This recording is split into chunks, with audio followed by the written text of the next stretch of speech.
বিএনপির চেয়ারপারসন খালেদা জিয়া চিকিৎসকদের দেয়া চিকিৎসা গ্রহণ করতে পারছেন বলে জানিয়েছেন তার মেডিকেল বোর্ডের সদস্য ও বিএনপির স্থায়ী কমিটির সদস্য এইচ.এম জাহিদ হোসেন। তার বিদেশে চিকিৎসার বিষয়ে আশাবাদী মেডিকেল বোর্ড। বুধবার রাতে রাজধানীর এভারকেয়ার হাসপাতালের সামনে সাংবাদিকদের এই কথা জানান তিনি।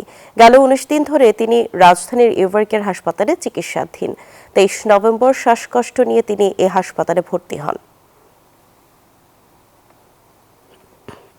এই মুহূর্তে আমি আছি রাজধানীর এভারকেয়ার হাসপাতালের সামনে এবং আমরা জানি যে এখানে গত ১৯ দিন যাবৎ খালেদা জিয়া চিকিৎসাধীন অবস্থায় আছেন এবং আমরা সর্বশেষ যে তথ্য পেয়েছি সেটা হলো গতকাল তার মেডিকেল বোর্ড জানিয়েছে যে বিদেশ নিতে আশাবাদী, কিন্তু এই মুহূর্তে তিনি সর্বোচ্চ চিকিৎসা ব্যবস্থার মধ্যে আছে। আমি আরেকটু জানিয়ে রাখতে চাই যে গত ১৯ দিন যাবৎ সর্বোচ্চ চিকিৎসা নিচ্ছেন তিনি এবং প্রতিনিয়তই কিন্তু খোঁজ খবর নিতে এখানে আসছেন বিভিন্ন নেতাকর্মীরা এবং গুরুত্বপূর্ণ ব্যক্তিরাও। তার পাশাপাশি বিএনপি চেয়ারপারসন খালেদা জিয়া বিদেশের বিষয়ে কিন্তু আশাবাদী মেডিকেল বোর্ড এবং এই মুহূর্তে কিন্তু সকাল থেকে সর্বশেষ কোনো আপডেট না থাকলেও এখানে কড়া নিরাপত্তার মাধ্যমে কিন্তু তাকে রাখা হয়েছে ঠিক আগের মতোই। সর্বোচ্চ পর্যায়ে একটি সংকটাপন্ন মানুষের জন্য যেটি প্রয়োজন সেই চিকিৎসার মধ্যে দিয়ে তিনি যাচ্ছেন এবং তিনি চিকিৎসার রেসপন্সও করছেন বলে গতকালকে মেডিকেল বোর্ড জানিয়েছেন।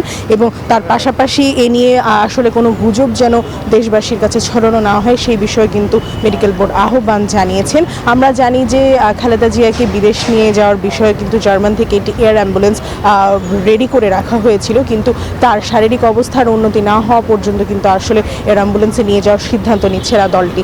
এই ছিল আমার হাতে পাওয়া সর্বশেষ খবরাখবর রাজধানীর এভারকেয়ার হাসপাতালের সামনে থেকে। অসংখ্য ধন্যবাদ প্রমা আপনাকে।